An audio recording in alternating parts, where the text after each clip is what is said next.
Hello, good morning, everyone. Welcome to Fuel for Success, episode 178 on this beautiful Monday morning. I hope you all had an amazing weekend. We definitely had an amazing weekend. We were in Seattle for Mission 25. On today's show, we want to do a quick recap of Seattle Mission 25, maybe spend about 10 minutes, something like that, and then we're gonna flow into health and weight loss because, as you know, every Monday we talk about health and weight loss. So you're getting 2 for 1 today.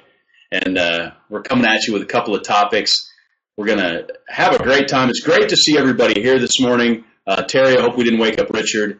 Good to see you. She was at Seattle Mission 25. How are you doing this morning, my friend? I'm doing good. Terry and her husband were a blessing. I mean, they were a huge blessing to the Seattle Mission 25. So tell Rich I said hi. And also good to see your son. He was so cool. I wish Caleb could have met him. Yeah. Your son was full of energy, always willing to help. I just loved his spirit. So good to see you too, buddy. Wish we could have hung out more. Wow, Mike, that was a very intense missions trip. Indeed. Got home last night, and I think I'm still just kind of like, what is it, like 6 a.m. Seattle time right now, and from my perspective. But anyways, long day yesterday of travel, but it was an awesome weekend. It really was. I mean, you know, it's none of this is hype. Literally, like the things that are happening at Mission 25, all 9 of our missions trips have been different, but they've all been amazing. Somebody asked us on Saturday, what's our favorite one? Neither one of us could literally tell one favorite one because they're all our favorite. All of them have been, just amazing. And Seattle was special. We had a great time. We're going to kind of recap it a little bit and share a little bit about some of the things that took place, because a lot of you were a part of this. Some of you made donations. A lot of our viewers on Fuel for Success made donations. So you actually were a part of the Seattle Mission 25. So we say a great big thank you. And it was a lot of fun, Mike. Enjoyed it. So how about you, man? Did you have a good time this weekend? Oh, it was amazing. And I'm going to have to get a thesaurus and come up with some words to describe Mission 25 because I've exhausted all of them. Life-changing, amazing, incredible, awesome, and the words just almost, they fall short, literally. There's no words for the experience of what happened this weekend. And I am exhausted, and I know you are as well, because we were both 12, 14 hours travel to get there. We slept about 10 hours all weekend and then 12, 14 hours travel back home. But it's the best kind of tired you can have. And, special place in my heart for the Seattle Mission in 2014. It was unbelievable. And the people, too. Our volunteers were awesome. Yeah. So let's start off. Let's start off with our going out at 6 o'clock in the morning to take Starbucks coffee to the homeless. That is something we do at every Mission 25. We always start off going to a shelter because every shelter lets out around 6 or 7 in the morning on Saturdays. We like to be there when they let out because there's nothing like seeing the expression of them coming out of the shelter and we standing there with our yellow shirts on and hot, fresh Starbucks coffee. Like that's just awesome, and to see their face, they're like, you serious? Like Starbucks coffee? I remember when I went into the shelter and announced it, because a lot of the homeless were still sitting in there in this room where you can sit down. And man, I mean, you'd have thought it was like announcing that we were giving away $100 bills. I mean, they came running. And it was awesome. It was a lot of fun. It was really amazing connecting with some really amazing homeless people. Probably the very first thing that stood out to me was, Grandpa Mike, of all names. Not this Grandpa Mike, but the legit Grandpa Mike, 71-year-old man who we ended up hanging out with and taking to breakfast, and his friend Rhodey, who was a young lady from Africa. Looked down at Rhodey's shoes, and they were the kind of shoes that you buckle, like a strap over shoe, but she couldn't strap over it because her feet were swollen so bad because the shoes didn't fit. So we actually took them to Target to buy them both a pair of shoes, and our friend Allie Carr from Florida and Austin, Texas, blessed them with some shoes, and it was so warm because both of them were so still like stunned. They looked at us and they were like, why us? Like, why did you pick us? Like, they were so humbled by it. And, you know, Grandpa Mike was awesome, man. Yeah. He was just the real deal. He was so humble, so wise. And I'm like, wow, 71-year-old man that's homeless. Actually, we met a lot of elderly people. We met elderly people that were homeless, teenagers, and children. Yeah. I mean, the children that we met that were homeless, you know, everybody knows we went to Tent City, and I know Michael will share a few stories about Tent City, but the thing that'll forever stick in my mind, like, I'll never be the same. You know, I stayed up last night for a long time just thinking about all of this because I like to do that after a mission trip. Take it all in because when you're in the middle of it, it's so overwhelming.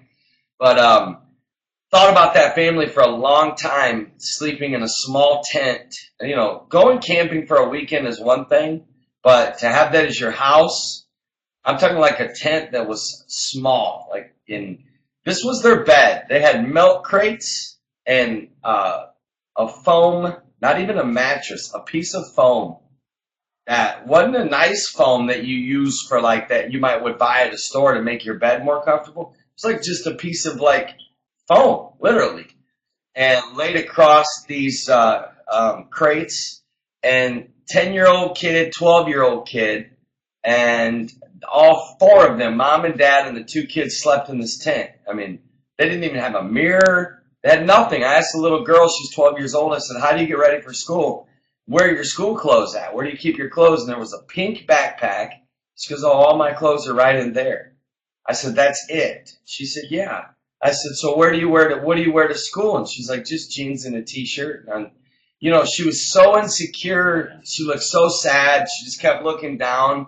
Like, that stuff, Mike, was just overwhelming, my friend. How about you? Share. I know, Serge, what happens in the wintertime? They got these, I don't know what they do in the winter. I didn't even really ask that question. I did ask the question living in Minnesota because I'm curious. Of course, it does snow in Seattle, and one of the gentlemen, actually that family, I was talking to the dad, and he said, well, you know, we'll sometimes get a week of 10 to 15 degrees, and what happens in the wintertime? They live the exact same life. They just deal with it, and they get cold. They snuggle up. Yeah. And so just to sort of illustrate, this family wasn't even staying in what I would call like a camping tent. It was a partitioned piece of somebody had set up like a carport type tent and then hung some tarps. Yeah, you're right. Yeah, it wasn't a tent. You're exactly right. And so their milk crates with it was 1-inch convoluted foam that literally took up nearly the entire space. Like their whole living quarters was their sleeping space, and the stuff was just sort of in the corners and wherever they could fit it. And that was their whole thing, and they were grateful for it. They were very grateful.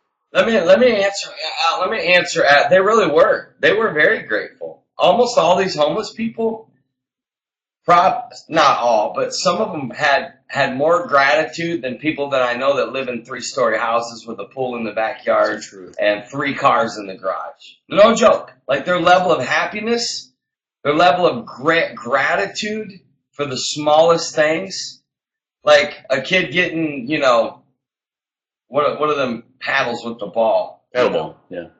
More gratitude for getting one of those than what I've seen a kid get for getting an iPad. Yeah. Like the humility and the but I want to address Al's question because this comes a lot, and I'm not picking on Al here, and it's a legit question. It's a legit question, but that question does arise a lot because we do a lot with the homeless.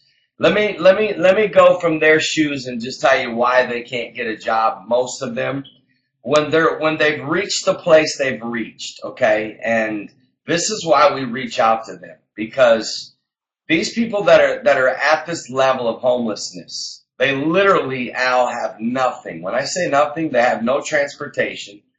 They have no clothes. Many of them no place to shower. Many of them, you know, to try to land a job, walking into an interview where, you know, you may not have when you go into an interview, you want to look presentable. And then one of the number one things that people ask is, do you have transportation? one of the number one interview questions is, do you have transportation? Because companies that are hiring don't want to hire people that they've got to worry about if they're going to be able to show up to work. So that's just one of the reasons why it's hard. Some of them do. Some of them do have jobs. Yeah. But to try to save up, to get back on their feet, to get into an apartment, takes time, especially when they've been at rock bottom, you know, and they're just at that place in life where they literally, Al, they have nothing, my friend. For you and I know our life is so different because I can walk into my closet right now and choose between like 20 shirts. I can go jump in the shower. I can go jump in my nice car and drive to a job interview. I can put a tie on. You know, I can shave. You know what I'm saying? So there's so...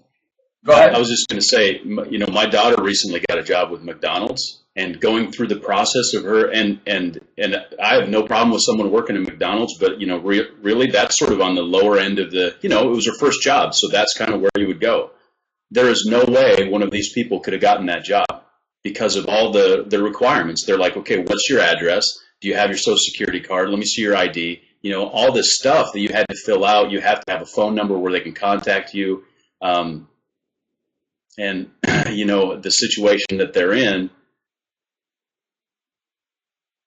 it's hard. Even what Terry just said is so true. She said, I watched an elderly guy in front of the Mission took the socks out of his bag and said, thank you for the pair of socks. I don't own any socks, and now I do. And he took his shoes off and put them on. Like, literally, I mean, we walked, when we did our mission on Saturday, we specifically saved 10 sleeping bags, because those sleeping bags go fast. I mean, you pull them out, and it's like 10 minutes, they're gone. But we specifically saved 10. And I said to Mike, I said, let's go at the end of the day at night and let's go give these out to people that are sleeping on cardboards that we know that don't have a blanket, a sleeping bag. The amount of people that we pulled up on in corners, right out on the sidewalk, on the grass, that were literally sleeping on cardboard, using a backpack for a pillow. Some I saw use their shoes for a pillow. Yeah. And, you know, I walked up on an elderly lady that was sleeping on cardboard, and, you know, she was asleep, and we, you know, kind of tapped her a little. Many times we just open the sleeping bag and cover them up. I mean, that's a beautiful thing. That's my favorite thing to do, is when they don't wake up and they don't know it was you, and you just like, it's almost like being a secret angel, you know what I'm saying? So it's neat, you know. But anyway, she woke up and put me in tears. She was so grateful. She was dancing around. She goes, you have no idea how bad my back has been hurting. I mean, you try sleeping on the sidewalk, my friends. Try it. Try, like, literally. I mean, even if we slept on the floor, at least it's carpeted, you know. But literally all you have is a cardboard. That does hurt your back. You do that every night. So what a sleeping bag meant to that lady. She was 65 years old and homeless. See, what we do at Mission25, believe it or not, is we actually listen to their stories. We don't just hand them stuff. When we go, like, we're at Tent City almost 3 hours, because that's what we do. When we go to these places, we literally hang out with them. It's nothing for us to be at a homeless shelter for 2 to 3 hours when the actual giveaway takes place in like 15 minutes. But it's the listen to their stories. Even us taking them to breakfast. I tell our people, you sit with them. Like, we don't just put them in a corner and feed them. We actually sit at their table. We talk to them about Christmas. You know, I asked the elderly gentleman that was homeless, I said, you know, Pops, what do you do for Christmas, man? What's Christmas Day like? He's like, it's just like any other day. He said, you know, I said, well, I used to have homeless people over to my house for Christmas. I remember one year I had 25 homeless people in my house for Christmas dinner. It was the best Christmas dinner of my life, man. Hey. Because they literally, many of them have no family. They have no place to go. Anyways, Mike, here we are 15 minutes in. You know, this is our health and weight loss show. We can keep talking about it. It's our show. Any other things that stick out to you about Mission 25, man? One thing. This weekend? There's 1,000 things. We couldn't possibly even cover it in 30 minutes. Tommy mentioned a YouTube video. I think that's the one about the pizza.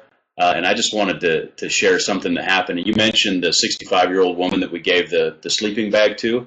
We also had like a whole bag of bananas left over. And it was towards evening, so we gave her the bag of bananas, and then we like went and served some other people. We came around the block and we saw her walking around to all the other homeless people handing out bananas.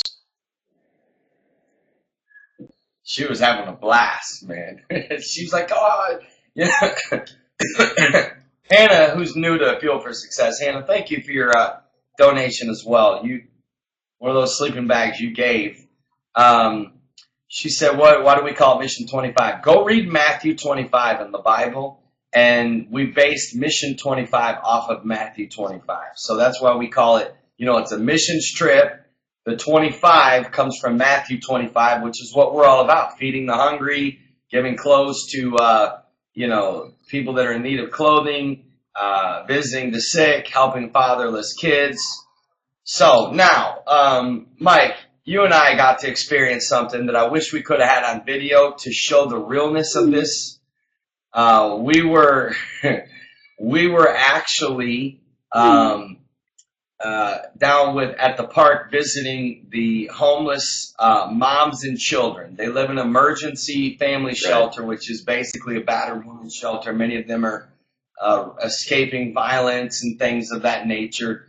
And we weren't able to actually get in the shelter. Talking about being creative, and this is how we roll at Mission 25. We weren't able to go into the shelter because they don't allow outside people to come in because of, safety and whatever. So we're able to talk them in. Thank you, Amber Ricks, as well, who's on here, who was a massively huge blessing to Mission 25. Literally, we couldn't have done Seattle without Amber's help. She did a lot of work behind the scenes and was just A+, first class at executing details. But so Amber's actually the one that worked all this out for us to get them to meet us at the park.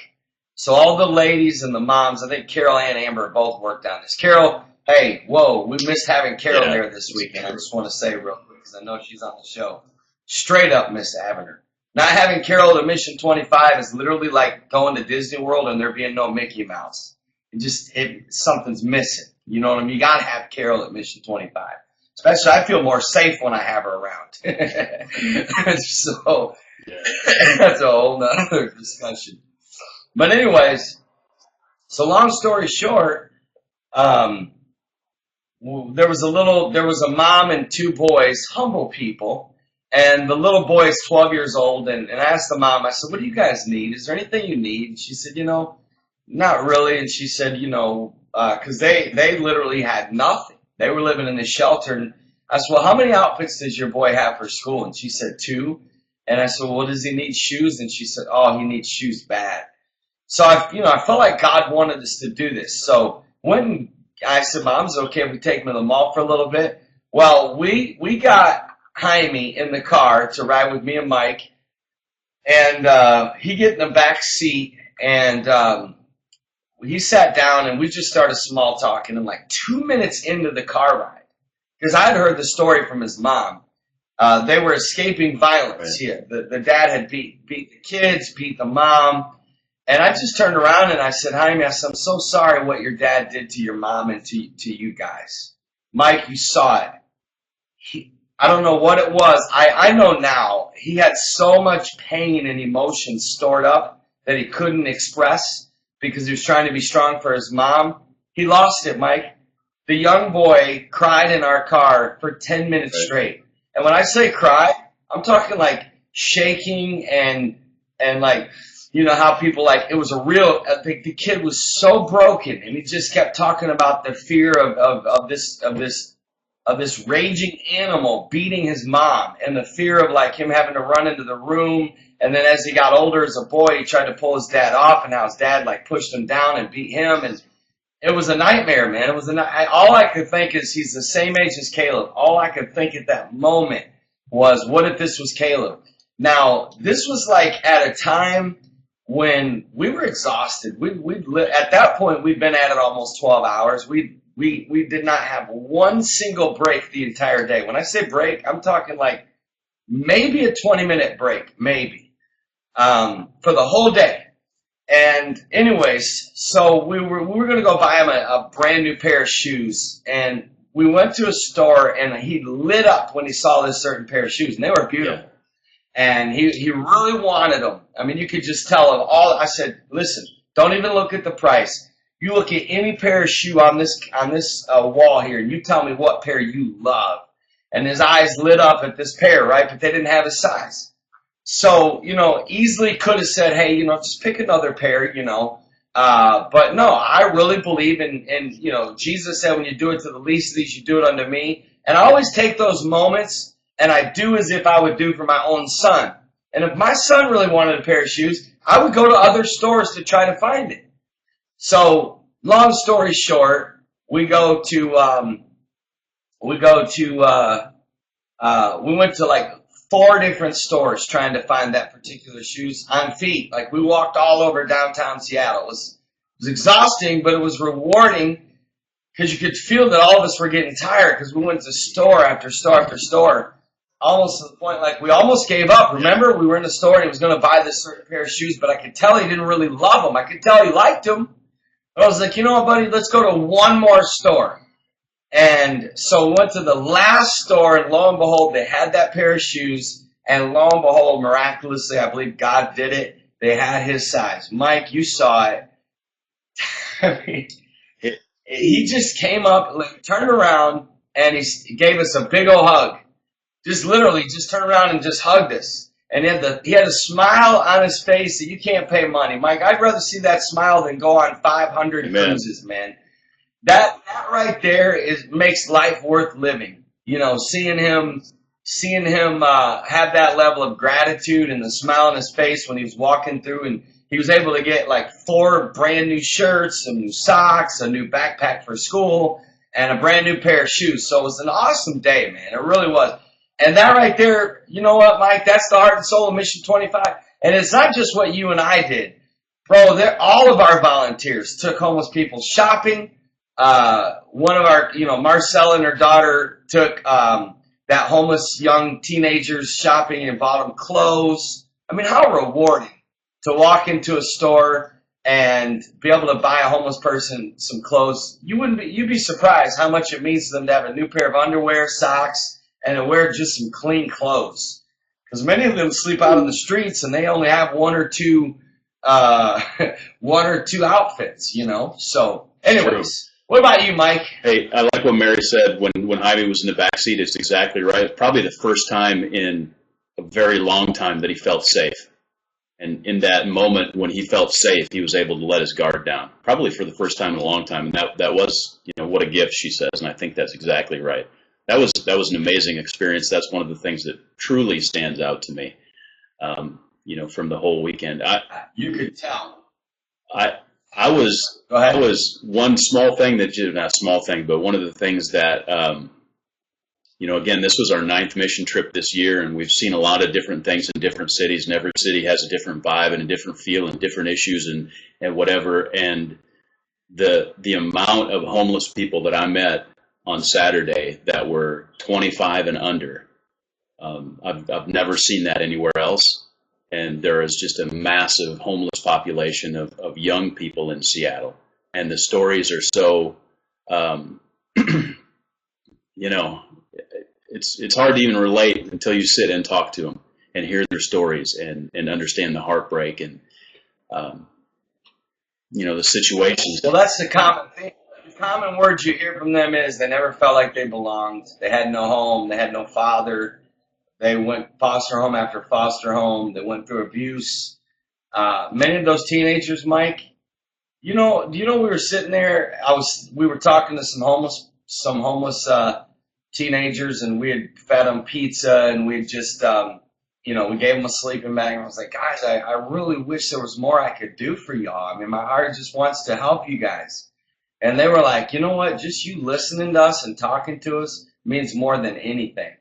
Because straight up, they're not used to that. They're used to people like walking. People don't know how to deal with them. Like, they don't know what to say. And, just like that, I beg you guys to watch that video interview that I did with that homeless teenager in Seattle. It'll rip your heart to shreds, but it'll also give you an insight. You can listen to that interview and you can totally see why she ended up on the streets. I mean, my son has never had to go through 15 foster homes. My son has never had to go through abuse. So it's a different world out there, and that's why we do Mission 25. That's why we're praying that Mission 25 becomes a lifestyle because we want people doing this all across America. You know, like if I lived in Seattle, I would be visiting those kids every single day. No joke. Like they would become like Jaime would become like my little brother or my little adopted son. You know, I would, you know, he's got his first soccer tryout Tuesday. I would be there. I would literally be there, standing on the sidelines watching. Come on, Jaime! You know, just like I would for my son. But he's not going to have a dad there Tuesday. You know, he's not. He's going to be there all by himself. And, like, they wake up from their homeless shelter at 7 a.m. every day, and they've got to be out of there by 7 a.m., and they go to another day shelter, and they just sit in this day shelter. How would you like that to be your life, my friends? Like, you have to be awake by 7. So at the age of 12, he never gets to sleep in. Never. At the age of 12, he's got to be awake and get out of one shelter and go to another day shelter. And then of course, Mike, the tent city, I was like, where do you guys shower? Like between like 100 people, I think they share like 4 showers. They got to sign up for slots to shower. Like, I like to shower whenever I want to shower. You know, take a bath whenever I want to take a bath. But these people don't get that luxury. And it's easy to say, well, they ought to go get a job. You know, you don't understand, my friends, that is not as easy as what you think it is to get back on your feet. Now, that's why many of them do it. And not many of them, some of them do it. And thank God for it. And we're trying to do everything we can to help them do it. Yeah. And a lot of them have a plan, and they're on course to try to get back on their feet, and you know, so they're working on it. Like the family that's sleeping on the milk crates. I talked to the dad, and he's got a plan. He's like, here's what we're trying to do. Here's where we're trying to get back, you know, and just situations that brought them to that place. And he's just like, okay, here's where we go from here. And he's working on getting a job in the area, that sort of thing. So there's a lot of, you know, there's so many different stories until you hear them. It's hard to even relate them. I was really touched by the sense of community at the tent city. I was amazed at how giving and caring all of the families and all of the people were for one another. And they really sort of, you know, cared for one another. They found ways to bless one another, to be a blessing to each other, and to watch out for each other and that sort of thing. And it was a really interesting thing to see the dynamic of that community. Serge just gave the idea of the year, and I think we're going to execute on this, Serge. We should adopt a family from each Mission 25, and I think that's amazing. For like 6 months, yeah, to bless them, you know, to help them out, to send them stuff every month, or to call them, to, you know, even, you know, Serge, brilliant idea right there. Like when we meet that family of 4, or, you know, the teenager that's trying to get, you know, Mike, the homeless teenagers, when we pulled up under that bridge, they had nothing, man. Some of them, they just looked dazed. Yeah. We don't know what they've been through. Like, till you walked in their shoes, you do not know what they've been through. You don't know the horror. You don't know the hopelessness. You don't know the depression. You don't know that many of them turned to drugs, or they went into gangs. You know why they went into gangs? Because they wanted to feel accepted. You know the number one reason why young people join gangs is because they want to belong. Yeah. You know, and it's just amazing to me. And you know something? Tommy asks, how do we keep from breaking down? We don't. There's many times Mike and I get in the car, and both of us lay across the front steering wheel, and we literally just weep. We don't keep ourselves together. There's many times that we're so broken from what we've seen that we can't stop crying ourselves, and we'll just cry out to God for help. Say, God, we need help. You know. This is why we do it in America, because stuff I'm seeing every mission trip is stuff you think you'd see in a third world country, right here in our own country, right here in America. You know what, Tommy? I'll give you a quick example of something that happened early on Saturday morning. I met this young man, Tyler, at the shelter, and he went to breakfast with us. I don't know if you remember Tyler, Matt. About 25 years old, pretty rough-looking dude, really. Probably not someone you'd walk up to and talk to on the street if you weren't doing missions necessarily. But as I started to talk to him, he started to tell me his story. And he actually, his father's a pastor. And he's a veteran. He had PTSD. There's several other things that happened, and his history was. And as he began to talk about how his family doesn't accept him, that just they're judgmental, and he doesn't even have anything to do with his family anymore, and he began to cry, standing there on the street at 7 a.m. outside a shelter. And I cried with him. I mean, what are you going to do? You hear that story and that heartbreak, and just the feeling of being lost that he had. We have that empathy towards him, and we literally wept together and prayed together on the street. It's so we don't keep breaking down. That's my story. Yeah, it's not easy. It's really not. And what happens, Tommy, is your heart gets tied to all these people and all these places, and then you got to go back home. Yeah. It wrecks you. Like, you know what it wrecks? You know in what way it wrecks you, Tommy? I'll tell you how it wrecks you. I literally want to go move into my car and sell everything I have just so I can give more. Like, that's how it wrecks you. When you see how you can help people when you see a homeless lady that her feet are swollen because her shoes don't fit, or when you see a homeless man take off his shoes that doesn't own a pair of socks, those little things that all of us could give, that we don't, or you see an elderly lady look at you and say, my back is hurting so bad, all I can think of is my grandma. Like, it's not right. Like, $20 put the biggest smile on a 65-year-old lady. $20. Like, you spend more of that on Starbucks every week, and $20 in this country. I walked onto a sidewalk where an elderly lady was sleeping on a cardboard. And, did I get her off the streets? No. But that sleeping bag, And then we've had homeless people, literally, I covered up a homeless man Saturday night, and they asked me, sometimes they'll say, are you an angel? Like, they're so stunned that somebody cares. We would think, it's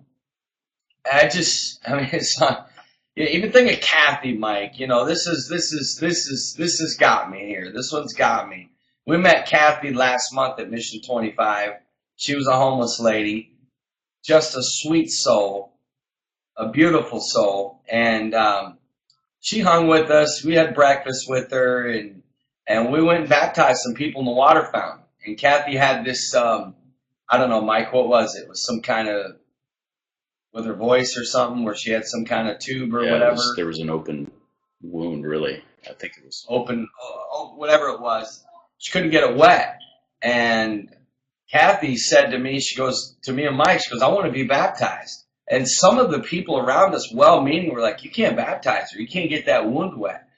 And she was like, no, I want to do it, And she said, I'll be fine. And we baptized her. God filled her with the Holy Ghost. And she died, yesterday? And just to think about, she was that close to eternity. And her last 2 weeks on earth were nothing but love. She kept coming back to the church. People took her to eat. So to me, the fact that happened and, her last 2 weeks on earth, her last, month maybe, she had nothing but love from a church. She got baptized. She got the Holy Ghost. To me, that keeps me going, man. Last night I couldn't stop looking at that picture of Kathy standing in the fountain. I'm going to post on Instagram this morning. But I couldn't quit looking at it, Mike. She was so happy when she came out of that water, man. She hugged us. We got wet. I'm like, you know what? I don't know, man. We do this once a month, but we're at a point we're ready to do one missions trip a week. Carol, don't hang me, but. Well, Matt, here was the risk. We discussed before the show, hey, let's do 10 minutes of Mission 25 and then transition into health. And the risk, of course, was that we would never transition. And, of course, we didn't. And that's okay. You know what? This is important. And we'll talk about health and weight loss next Monday. Yeah. Well, thank you guys so much for your prayers. Thank you for your support. Really, thank you. You think when you give a $20 donation, you're not doing much, but let me tell you, you are. And thank you so much, really, for all your prayers, your support. All of our people that watch live today and those that are watching later on the archives, thank you so much. We appreciate your friendship, and thank you for all that you guys all shared today. And hey, I'm excited, Mike, about the future of Mission 25. Our next one is in Washington, D.C. Don't miss your chance. Some of you have not been this year yet, and you've got to find a way. You've got to find a way to come. We have 3 left this year. And my challenge was to all of my personal friends, everybody out there, to come to at least one. So I want you to get desperate. I don't care if you got to sacrifice Christmas this year as a family and come to a Mission 25. Trust me, you will not regret it.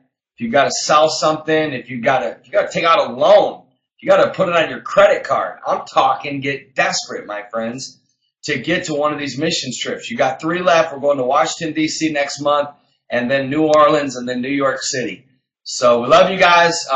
Karen asked what address we send items the best to. thing to do probably is let me know what items you're either coordinate with me or Carol, because depending on what the items are and which mission trip it's for, it may be more convenient to ship it to the city rather than ship it to us and then we reship it, just to save finances. We want to put, Mission 25 is grassroots, and we want to take every item and every dollar and get it as close to the people that need it as possible and eliminate all the overhead.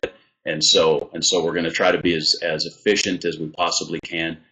So that's probably the best thing to do is email me, mike@mattmaddox.com. Let me know, or coordinate with Carol. You can connect with her on Facebook and stuff. One other quick thing, I put the link up, mission25usa.com. Go there for more information to register or to give. Awesome.